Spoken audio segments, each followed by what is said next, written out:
পাবনায় কারাতে প্রতিযোগিতা এবং ব্ল্যাক বেল্ট ও সনদ বিতরণ অনুষ্ঠিত। তানজিল হাসানের তথ্যচিত্রে ফারহানা খাতুনের রিপোর্ট।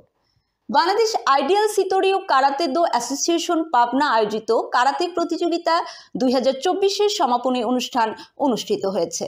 গতকাল 25 ডিসেম্বর রোজ বুধবার সকাল 10 ঘটিকায় বীর মুক্তিযোদ্ধা রফিকুল ইসলাম বকুল স্বাধীনতা চত্বরে এই প্রতিযোগিতা অনুষ্ঠান অনুষ্ঠিত হয়।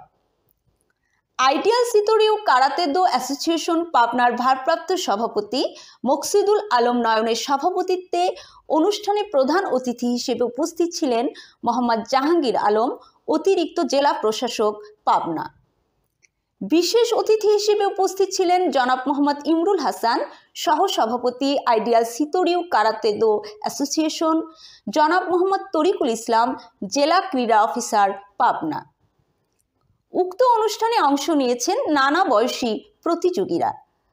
প্রতিযোগিতা শেষে বিকেল 4 ঘটিকায় বিজয়ী প্রশিক্ষণার্থীদের কারাতে ব্ল্যাক বেল্ট ও সনদ তুলে দেন আমন্ত্রিত অতিথিরা। এ সময় আইডিয়াল কারাতে দো অ্যাসোসিয়েশনের কর্মকর্তারা বলেন, আমাদের জীবনধারা বদলানোর মূল শক্তি হচ্ছে নিজের প্রতি আত্মবিশ্বাস বাড়ানো, আত্মরক্ষা ও সাহস সঞ্চয় করা, সুশৃঙ্খলার বিকাশ করা, শারীরিক এবং মানসিক সুস্থতা বাড়ানো। তিনি আরও বলেন, কারাতে আপনার জীবনের এই সব বিষয়গুলোর মান উন্নয়নে যথেষ্ট ভূমিকা রাখে। বর্তমানে পর্যাপ্ত উন্মুক্ত মাঠের অভাব, যার কারণে অনেক ক্ষেত্রে না চাইলেও বাচ্চারা ফিজিক্যাল অ্যাক্টিভিটিসের ভেতর দিয়ে যেতে পারে না। এক্ষেত্রে কারাতে হতে পারে সুন্দর সমাধান।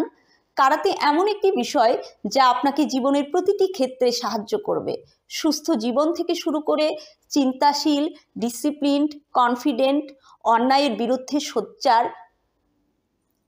আসুন কারাতে শিখি, আত্মপ্রত্যয়ী হই। তিনি বলেন, আমি সব অভিভাবক, বিশেষ করে মায়েদের বলবো, যারা এখনও আপনার সন্তানকে কারাতে শেখানো শুরু করেননি, এই যান্ত্রিক ডিজিটাল বন্দিশালার যুগে বাচ্চাদের ঘরে বন্দি করে না রেখে আসুন কারাতে শিখাই, তাদের সুন্দর জীবনকে আরও সুন্দরভাবে গড়ে তুলি।